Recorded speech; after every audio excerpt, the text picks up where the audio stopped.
Setelah berdiri lebih dari 70 tahun, toko buku Gunung Agung akan menutup seluruh gerainya akhir 2023 ini. Usaha perbukuan dinilai sedang merugi. Penutupan gerai pun menjadi solusi untuk efisiensi. Lantas apakah tutupnya toko buku yang telah berkiprah 70 tahun ini dinilai sebagai alarm bahaya untuk industri perbukuan nasional? Sudah bergabung melalui sambungan virtual Yuswo Hadi, pemerhati marketing. Dan selamat pagi Mas Yuswo Hadi, terima kasih sudah Halo Mas bergabung. Yuda. Ya Mas, kita bicara mengenai toko buku ini. Saya termasuk salah satu pecinta toko buku ini ya, kalau kita bicara mengenai sejarah toko buku ya. Tapi yang menarik, apakah ini memang merupakan hal yang jamak, mengingat juga terjadi di secara global, di mana perubahan karakter dari para pembaca buku beralih dari buku-buku konvensional ke digital, atau seperti apa sebenarnya kondisinya Mas? Ya, kebetulan saya tahun 2019 nulis buku judulnya Millennial Kills Everything, Mas Yuda. Jadi salah satunya ada 50 industri bisnis yang dibunuh, salah satunya adalah bookstore. Ya, jadi memang generasi milenial dan zilenial ini mereka mulai bergeser. Sekarang ini buku tidak lagi menjadi alat utama untuk mencari pengetahuan ya. Jadi sekarang ini milenial dan zilenial itu lebih banyak nonton YouTube ya, dari teks ke visual ke video ya. Jadi mereka bergeser dan pertama itu, dan kemudian beli buku, kalaupun saya yakin bahwa buku cetak nggak akan mati ya, tetapi orang milenial zilenial itu beli buku tidak lagi di toko buku ya.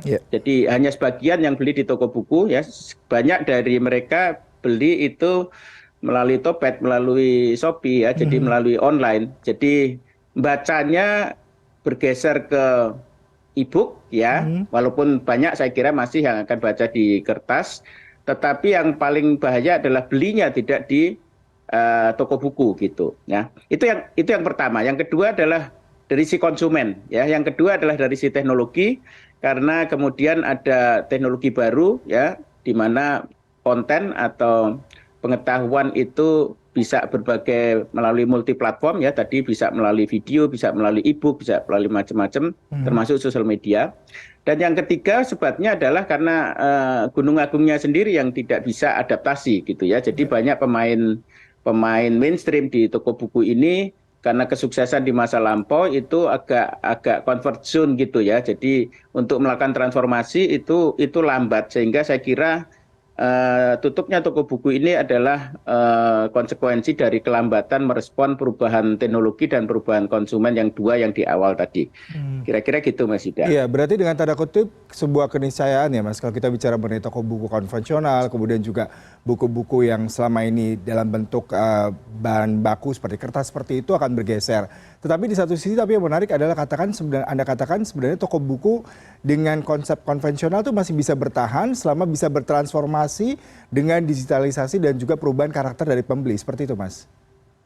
Saya kira iya. Jadi saya kok yakin bahwa buku kertas itu akan tetap eksis ya. Cuman memang marketnya akan jauh sekali menciut ya. Nanti toko buku tidak lagi seperti toko buku as usual yang kita lihat saat ini kayak Gramedia atau toko buku-buku Gunung Agung ya. Tetapi mungkin lebih menyerupai Starbucks gitu ya. Jadi bisa jadi kedai kopi nanti akan transformasi ke toko buku, atau barangkali community hub ya. Community hub itu jadi misalnya kayak di tim gitu ya. Jadi ada satu community buku gitu yang di situ menjadi tempat untuk ngopi, kemudian tempat untuk diskusi buku, tempat untuk signing tanda tangan buku, ketemu dengan penulisnya dan seterusnya.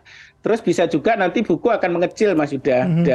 Jadi sekarang ini model yang terjadi toko buku itu adalah semua judul itu ada, tetapi karena inventory akan berat ya, overhead akan berat, maka toko buku akan mengecil, akan fokus ke toko-toko buku kecil, misalnya mengenai seni, mengenai sastra, memasak barangkali, arsitektur barangkali, jadi akan mengecil dan community base gitu. Ya. Kemudian skenario lain juga toko buku akan banyak di-equip oleh perangkat-perangkat digital. Jadi saya sebutnya digital bookstore. Ya, tetap toko buku fisik, tetapi di dalamnya akan banyak sekali augmented reality, virtual reality dan seterusnya. Mhm. Jadi kira-kira begitu Iya. masa depan toko buku. Baik, ini kalau kita bicara mengenai toko buku, lalu bagaimana dengan publisher dan penulis, Mas Yosua? Apakah mereka juga harus bertransformasi mengikuti digital, kemudian juga mengikuti AI sehingga bisa lebih beradaptasi dengan perkembangan teknologi saat ini? Karena buku kertas ini, kita bicara mengenai buku kertasnya ya, karena buku kertas ini akan berkurang, otomatis publishernya juga akan berkurang gitu ya. Tetapi sekarang ini ada fenomena menarik ya, jadi para penulis ini mulai mengurangi ketergantungan kepada penerbit mainstream, Mhm. ya dia mulai self publishing dan self marketing. Jadi kalau self publishing artinya dia cetak sendiri, ya, terus kemudian dia memasarkannya sendiri tidak lagi melalui toko buku, tetapi melalui TikTok Shop atau melalui IG Shop. Ya, itu yang sekarang banyak terjadi di penulis indie, ya, dia nyetak sendiri, tapi nyetaknya tentu saja nggak besar, kosnya akan naik ya, tetapi dia cetak on demand. Jadi orang beli, dia cetak 300 habis nanti apa namanya cetak lagi dan seterusnya. Dan pemasarannya tidak lagi melalui toko buku, Mhm. ya.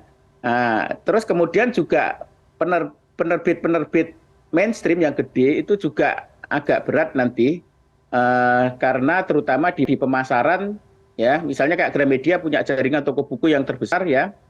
Nah, itu ketika toko buku nanti semakin sepi, maka pemasaran jadi masalah. Pemasaran nanti akan lebih banyak mengandalkan kepada reseller dan kepada affiliator dan channelnya melalui TikTok, melalui IG. Nah, itu yang nanti akan banyak berkembang, Mas Hmm. Yuda. Ya, saya menarik dengan tadi Anda mengatakan konsep reseller sepertinya sesuatu yang baru ya di industri publisher di Indonesia. Tapi mungkin kalau di industri seperti kosmetik, kemudian juga produk-produk lain Ya, sudah betul. dilakukan itu ya Mas ya. Lalu seperti apa nih langkah untuk memulai itu Mas? Karena mengingat kalau kita lihat kondisi ini sudah tidak bisa ditunda lagi. Saya kira akan terjadi pembilasan ya. Jadi pemain-pemain lama yang besar itu karena mereka punya legacy kesuksesan masa lampau, itu untuk merubah mindset itu agak sulit. Jadi saya ramalkan nanti akan banyak yang justru punya ide-ide mengenai format toko buku yang baru ini adalah startup atau orang-orang yang pemain baru sama sekali, yang mereka fresh mindsetnya, dia bisa melihat bagaimana arah toko buku ke depan, ya, dan kecenderungan startup kecil ya, dan nanti dari kecil akan membesar gitu. Tetapi saya nggak yakin pemain-pemain yang existing ini akan bisa mengikuti logika toko buku yang baru. Agak sulit, apalagi mereka punya aset existing yang besar ya. Misalnya kayak Gramedia punya toko buku yang banyak sekali, sementara toko buku itu sudah mungkin nggak begitu relevan lagi dengan konteks milenial-silenial. Jadi saya ramalkan nanti justru pemain-pemain kecil yang sebelumnya nggak ada, itu yang dia bisa melihat dengan jeli gitu. Ya, sekarang sudah mulai muncul model-model toko buku kecil gitu yang diinisiat oleh anak-anak muda, Mhm. ya. Nah, itu yang nanti justru akan berkembang. Nah, nanti mungkin juga bisa jadi pemain-pemain resto atau pemain-pemain coffee shop itu akan barangkali akan melebar ke toko buku, atau barangkali nanti toko buku yang sifatnya publik ya. Jadi misalnya Perpusnas yang di Jalan Merdeka Selatan itu bagus sekali, itu bisa dikembangkan jadi ekosistem komunitas buku di mana di dalamnya juga akan ada toko buku. Jadi saya lihatnya gitu Mas. Jadi saya kira ada pemain baru. Jadi ini dengan ada disrupsi ini akan terjadi pembilasan pemain dari pemain lama ke pemain baru. Mhm. Mas Yuswa, kalau kita bicara mengenai tutupnya toko buku Gunung Agung, apakah berbanding lurus dengan tingkat literasi masyarakat Indonesia? Meskipun tadi dikatakan anak-anak muda, kita pribadi juga bisa mengakses Ya. informasi melalui digital dan melalui cellphone ataupun telepon pintar kita. Bagaimana Anda melihat seperti ini, Mas? Ya, kalau literasi saya kira enggak, karena literasi Indonesia memang dari dulu rendah ya. Kalau misalnya alasannya karena literasi, mestinya toko buku Gunung Agung sudah tutup dari dulu. Mhm. Menurut saya literasi justru meningkat sekarang, apalagi dengan adanya sosial media dan adanya apa namanya internet dan seterusnya. Jadi literasi tingkat baca, tingkat orang nyari nyari pengetahuan itu meninggi, tetapi medianya yang berubah ya. Jadi medianya tidak lagi teks tetapi media visual ya. Media kayak TikTok, kayak YouTube itu anak-anak milenial silenial lebih menyukai itu karena Mhm. lebih convenient ya. Kalau buku kan kita perlu mengernyitkan dahi gitu ya, lebih lebih ribet gitu ya. Iya. Tetapi anak-anak sekarang lebih suka kepada media apa namanya visual, karena buku lebih banyak kepada media teks, maka Mhm. saya kira ketidakpopuleran buku teks itu tergantikan oleh media visual seperti YouTube oleh anak-anak milenial, zilenial, Mas. Jadi kalau literasi saya kira justru meningkat, tetapi mediumnya yang bergeser. Mahasiswa, kalau tadi Anda memaparkan sepertinya sedikit pesimis ya, bahwasanya industri buku konvensional akan tetap bertahan apabila mereka tidak melakukan transformasi. Tapi bagaimana masa depan toko buku sendiri yang Anda lihat setelah beberapa tadi alternatif mereka harus bertransformasi, menggunakan community, kemudian juga lebih melakukan make up baru ya dengan konsep tadi toko buku dengan coffee shop dan beberapa alternatif lainnya. Bagaimana Anda melihatnya, Mas? Akan menjadi niche, Mas. Jadi tidak lagi menjadi mainstream ya, karena tadi itu pertama ini toko buku ya. Kalau toko buku itu serangannya pertama kali dari sisi bukunya, market itu terbelah. Pertama ke toko buku print, cetak itu tetap ya. Terus kemudian yang kedua adalah ada digital. Ya kan ada e-book. Jadi itu berarti marketnya untuk buku cetak akan terbagi dua ya. Terus kemudian yang kedua itu dari si readership. Yang kedua adalah anak-anak milenial belinya juga tidak di toko buku fisik ya, tetapi ada terbelah juga ya, beli toko buku fisik dan beli toko buku online gitu. Jadi ada dua itu, leadership cara pola baca buku dan pola beli buku. Ada dua itu. Nah, kedua-duanya itu memangkas toko buku.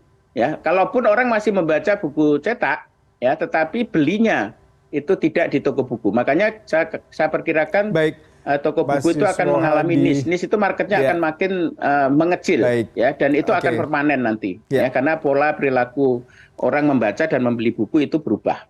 Itu memang mengecil, Mas. Jadi saya perkirakan ke depan memang toko buku itu akan mengecil, marketnya akan menjadi berkurang sangat jauh. Baik, terima kasih Mas Siswadi, sayang sekali perbincangannya kita selesaikan kali ini karena ada berita lain. Terima kasih untuk informasinya, semoga toko buku juga bertransformasi. Ya, selamat pagi Mas.